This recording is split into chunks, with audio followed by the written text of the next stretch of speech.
Hi guys, നമ്മളെല്ലാവരും online shopping ചെയ്യുന്നതല്ലേ. അപ്പോൾ ഓൺലൈൻ ഷോപ്പിങ്ങിലൂടെ നമുക്ക് കിട്ടിയ പണിയാണിത്. ഏ പക്ഷേ ഇത് നമ്മൾ ഓർഡർ ചെയ്തിട്ടില്ല. വന്നത് നമ്മൾ സാധാരണ ഷോപ്പ് ചെയ്യുമ്പോൾ കിട്ടുന്ന കവറിലൊക്കെ തന്നെയാണ്. നമ്മൾ വേറൊരു സാധനം ഓർഡർ ചെയ്തിട്ടുണ്ടായതുകൊണ്ട് നമ്മൾ വിചാരിച്ച അതായിരിക്കും വന്നതെന്ന്. അപ്പോൾ സംഭവം കൈ കിട്ടിയപ്പോഴാണ് ഇത് എന്താണ്, സ്കാൽപ്പ് ആൻഡ് ഹെയർ സ്പ്രേ ആണ് കേട്ടോ. റോസ്മേരിയുടെ ഒരെണ്ണമാണ്. ഓക്കെ, അങ്ങനെ രണ്ടെണ്ണമാണ് വന്നിരിക്കുന്നത്. ഇതിനൊരു വല്ലാത്തൊരു സ്മെല്ലുമാണ്, ഒരു ടോണിക്കിന്റെ ഒക്കെ ഒരു സ്മെല്ലാണ്. അത് കാണിക്കാൻ പറ്റത്തില്ലല്ലോ. പക്ഷേ ഇതിന്റെ ഒരു പ്രശ്നം എന്താണെന്ന് വെച്ച് കഴിഞ്ഞാൽ, ഇത് നമ്മൾ ഓർഡർ ചെയ്തിട്ടില്ല. നമ്മൾ സാധാരണ ഓർഡർ ചെയ്യുന്ന മീഷോ, ഫ്ലിപ്കാർട്ട്, പിന്നെ ഇൻസ്റ്റ, അത് അല്ലാതെ നമ്മൾ കോണ്ടാക്ട് വഴി ചെയ്യുമല്ലോ, അങ്ങനെയും ചെയ്യാറുണ്ട്. ആമസോൺ, ഇതൊക്കെ ചെയ്യാറുണ്ട്. പക്ഷേ ഇത് നമ്മൾ ഓർഡർ ചെയ്തിട്ടേ ഇല്ലാത്തൊരു സാധനമാണ്. ഇത് നമ്മൾ നോക്കിയിട്ടുമില്ല, ഓർഡർ ചെയ്തിട്ടുമില്ല. ഇതിപ്പോൾ ആദ്യത്തെ തവണയല്ല ഇങ്ങനെ വരുന്നത്. ഇതിന് മുന്നത്തെ തവണ എന്തായിരുന്നു, ഒരു ഹെയർ ഡൈ ആണ് വന്നത്, ഹെയർ ഡൈ. അത് വന്നപ്പോൾ നമ്മൾ വിചാരിച്ചു ഇനി നമ്മൾ ഇൻസ്റ്റയിലാണ് ഇങ്ങനെ നോക്കിയ വഴിക്ക് നമ്മളിനി അഥവാ ബൈ ചാൻസ് എങ്ങനെ ഓർഡർ ചെയ്തതാണോ എന്ന് വിചാരിച്ചു. പക്ഷെ അല്ല, അത് അങ്ങനെ വന്നു. പിന്നെ നമുക്ക് റിട്ടേൺ ഓപ്ഷൻ ഒന്നും ഇല്ല ഇതിനകത്ത്. റിട്ടേൺ ചെയ്യാനുള്ള നമ്മൾ ഏതിലാണ് ഓർഡർ ചെയ്തതെന്ന് അറിഞ്ഞത്, അതുകൊണ്ട് റിട്ടേൺ ഓപ്ഷനും ഇല്ല. അതാണ് ഒരു പ്രശ്നം.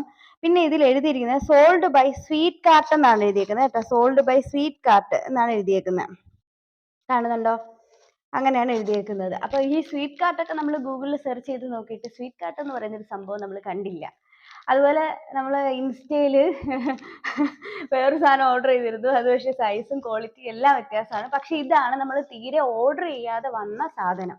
അപ്പോൾ ഇതിൽ നിന്ന് നമുക്ക് ഓർക്കാനുള്ളത്, നമ്മൾ മനസ്സിലാക്കാനുള്ളത്, നമ്മളെല്ലാം ഓൺലൈൻ തട്ടിപ്പുകാരുടെ നിരീക്ഷണത്തിലാണ്.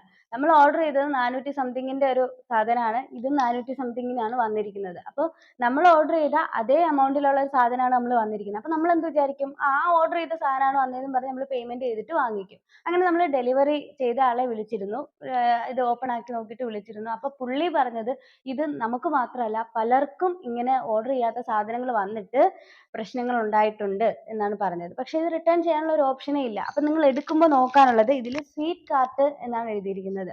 അപ്പോൾ നമ്മളത് വാങ്ങിച്ചിട്ട് നമ്മൾ പേയ്മെന്റ് ചെയ്യുന്നതിന് മുന്നേ അത് നോക്കണം, ഏതിൽ നിന്നാണ് വന്നിരിക്കുന്നത്. സ്വീറ്റ് കാർട്ട് അങ്ങനെയുള്ള സംഭവമാണെന്നുണ്ടെങ്കിൽ, നിങ്ങൾ ഓർഡർ ചെയ്ത സാധനങ്ങളല്ല, അതായത് ഫ്ലിപ്കാർട്ട്, ആമസോൺ, മീഷോ ഇതുപോലെയുള്ള ഐറ്റംസ് ഒന്നും അല്ല എന്നുണ്ടെങ്കിൽ നമ്മൾ എന്ത് ചെയ്യുക, പേയ്മെന്റ് ചെയ്യാതെ റിട്ടേൺ ചെയ്യുക. പേയ്മെന്റ് ചെയ്യാതെ നമുക്ക് റിട്ടേൺ ചെയ്യാൻ പറ്റും കേട്ടോ. അങ്ങനെ ചെയ്യുക. ഓക്കെ, അപ്പൊ നമുക്ക് ഇതുപോലെ ഇൻസ്റ്റാഗ്രാം, ഫേസ്ബുക്ക് ലിങ്ക് വഴിയുള്ള സാധനങ്ങൾ ഓർഡർ ചെയ്യാതെ നമുക്ക് അതേ സാധനങ്ങൾ തന്നെ മീഷോയിലും ഫ്ലിപ്കാർട്ടിലും ആമസോണിലും ഇതുപോലെ ഓതറൈസ്ഡ് ആയിട്ടുള്ള ആപ്പുകളിൽ നിന്ന് മാത്രം എന്ത് ചെയ്യുക, നമ്മൾ ഓർഡർ ചെയ്യുക. ഓക്കെ, അപ്പോൾ ബൈ.